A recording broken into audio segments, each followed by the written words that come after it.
Top quality और consistent performance के लिए सिर्फ सिल्वर पंप्स। टॉप क्वालिटी और कंसिस्टेंट परफॉर्मेंस के लिए सिर्फ सिल्वर पंप्स, नाम याद रखना। तिसऱ्या श्रावणी सोमवार निमित्तानं नाशिकच्या त्र्यंबकेश्वर येथे भाविक देशभरातून येत असतात, ब्रह्मगिरी प्रदक्षिणेसाठी गर्दी करत असतात आणि यामुळे नाशिक शहरातील CBS ते टिळकवाडीपर्यंतचा जो रस्ता आहे तो 1.5 दिवसांकरिता बंद ठेवण्यात येणार आहे आणि या ठिकाणावरून जे वाहनं आहेत त्या दुसऱ्या मार्गाने वळविण्यात येणार आहेत।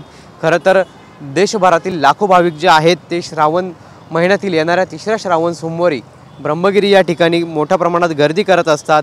नाशिक शहरातून त्र्यंबकेश्वरकडे अनेक भाविक जे आहेत ते जात असतात आणि त्यामुळे टिळकवाडी ते CBS पर्यंतचा हा जो रस्ता आहे हा पूर्णतः 1.5 दिवसांकरिता बंद ठेवला जाणार आहे। या रस्त्यावरून केवळ बस सेवेला वाहतुकीची परवानगी देण्यात येणार आहे।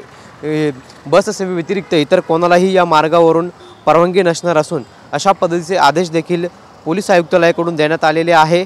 दरम्यान त्र्यंबकेश्वर येथे तिसऱ्या श्रावण सोमवारी ब्रह्मगिरी प्रदक्षिणेसाठी येणाऱ्या भाविकांची गर्दी लक्षात घेता ही उपाययोजना करण्यात आली आहे। तर ST महामंडळाच्या या ठिकाणी 2 बस स्थानकं आहेत आणि त्यामुळे प्रवाशांची एकंदरीतच गर्दी लक्षात घेता या ठिकाणी 1.5 दिवसांकरिता वाहतूक मार्ग जो आहे तो बंद ठेवण्यात येणार आहे। कॅमेरा पर्सन आकाश ओवलेसह पवन येवले, TV9 मराठी, नाशिक।